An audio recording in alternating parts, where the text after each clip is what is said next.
Hello, and welcome to channel Ein Our Key, and I am your host, Voluntary. It is well known that the Democrats divide people into collective groups by which to judge them, categorize them, determine the amount of oppression or privilege, and so on. They divide people by race, by sex, by gender, by sexual orientation, by religion to a certain extent, and other categories as well. That is why others who are outside the Democratic Party consider them to be racist, sexist, etc., because they obsessively judge people in increasingly minute racial categories.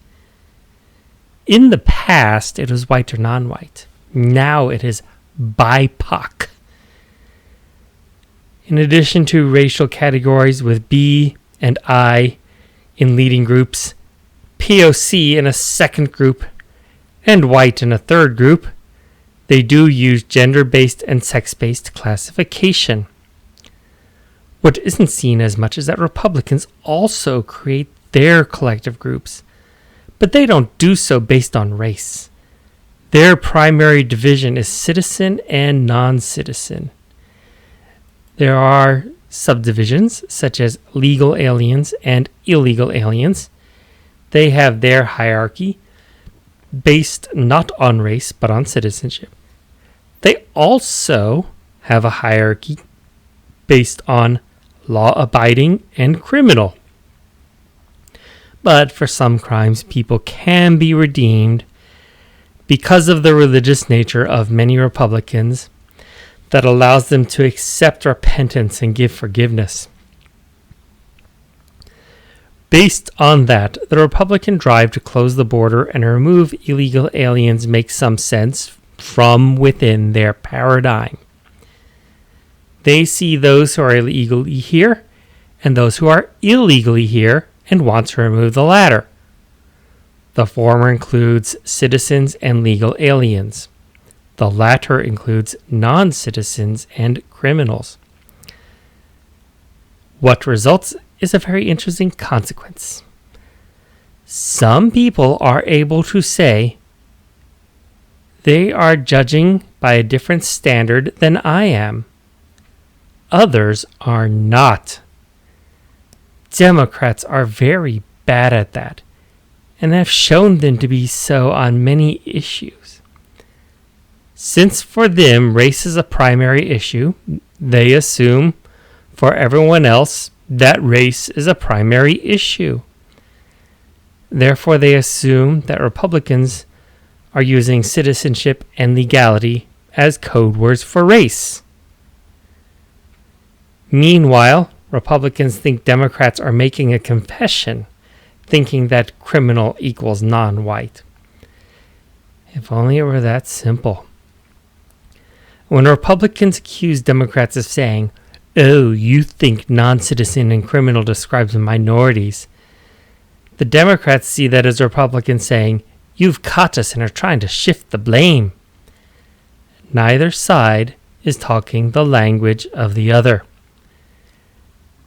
Democrats probably don't automatically equate non-citizen and criminal with minorities. They just think that since Republicans obviously think the same way they do, that it must be code words to disguise the exact same classification. Meanwhile, Republicans don't care about the race of the law-abiding citizen. They care that the person is a law-abiding citizen. I tried to explain this once to some Democrats and people farther left. I described small-town America, a place they are convinced is full of backwards, deplorable racists clinging to their Bibles and guns. In this stereotypical small town, most of the people work in the same one or two businesses. Some of them go to the Baptist church, others to the Methodist church. Their kids all go to the same high school, and most of them shop at the same stores. Even with racial differences, they don't see each other as all that different. but they see people from outside their town as different. In particular, they see people from the big cities as different. And then the Democrats see that and misinterpret that collectivist view as racial again, trying to force map white onto rural and black onto urban. I don't endorse either kind of collectivism, but I am doing better than the Democrats by at least noticing what collectivism people are using to make their own judgments instead of using different collectivisms. Republicans can see that Democrats see everything through a racial lens.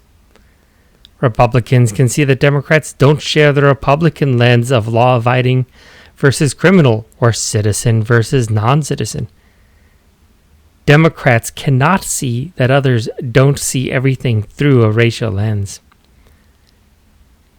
The only explanation I can see is that the Republican distinction is more subtle because it crosses racial and ethnic lines. And since it is more subtle, even some libertarians fall for it, though they should know better. Most do know better, but a few fall for it. Non-citizens still have rights. Then again, maybe the reason Democrats don't see it is because it seems to be hard for Democrats to even see that other viewpoints can exist in the first place.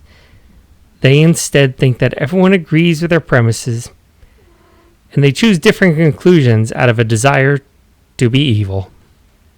Thank you for watching.